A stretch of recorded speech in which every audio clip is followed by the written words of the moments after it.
வணக்கம். இன்னைக்கு கீதா சமையலறையில் நம்ம பார்க்க போகிறது தக்காளி கிரேவி. ஸோ அதுக்கு முதல்ல ஒரு பேனில் 2 ஸ்பூன் நல்லெண்ணெய் ஊற்றிருக்கேன். ஸோ எண்ணெய் நல்லா காஞ்சதுக்கு அப்புறமா கடுகு, அப்புறம் கொஞ்சம் உளுந்தம்பருப்பு, கொஞ்சம் ஜீரகம் சேர்த்து நல்லா பொரிய விட்டுருங்க. ஸோ 3மே நல்லா பொரிஞ்சதுக்கப்புறமா கருவேப்பிலை சேர்த்துக்கோங்க. அடுத்து ஒரு 2 பூண்டை குட்டி குட்டியாக கட் பண்ணி எடுத்திருக்கேன், அதையும் சேர்த்துக்கோங்க. அடுத்து ஒரு சின்ன துண்டு இஞ்சி, அதையுமே குட்டி குட்டியாக கட் பண்ணியிருக்கேன். அடுத்து 2 பச்சை மிளகாய் உங்கள் காரத்துக்கு ஏற்ற மாதிரி சேர்த்துக்கோங்க. அடுத்து ஒரு பெரிய வெங்காயத்தை கட் பண்ணி எடுத்திருக்கேன். அடுத்து 3 மீடியம் சைஸ் தக்காளி, ஒரு வெங்காயத்துக்கு 3 தக்காளி சேர்த்துருக்கேன். ஸோ நல்லா கிளறி விட்டுருங்க. ஸோ தக்காளி வெங்காயம் நல்லா வேகணும். இப்போ தேவையான அளவு உப்பு சேர்த்துக்கலாம். உப்பு சேர்த்ததுக்கப்புறமா நல்லா கிளறி விட்டுருங்க. அடுத்து இது 2ஐயும் வேக விடலாம். ஸோ நான் இன்றைக்கி ஒரு 5 நிமிஷம் மூடி போட்டு வேக வைக்கிறேன்.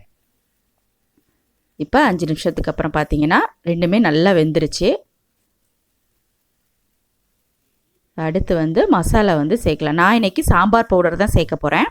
3 ஸ்பூன் சாம்பார் பவுடர் சேர்க்குறேன். உங்கள்கிட்ட சாம்பார் பவுடர் இல்லை அப்படின்னா மல்லித்தூள் 2 ஸ்பூன், சில்லி பவுடர் 1/2 ஸ்பூன், அடுத்து மஞ்சள் தூள் ஒரு 1/4 ஸ்பூன் மட்டும் சேர்த்துக்கோங்க. அடுத்து முங்குற அளவுக்கு தண்ணி ஊற்றிக்கோங்க. ஏன்னா இந்த மசாலா நம்ம வேக வைக்கலை. ஸோ தண்ணி ஊற்றி வேக வைக்கலாம். இப்போ தண்ணி ஊற்றியாச்சு. இது நல்லா கிளறி விட்டுருங்க.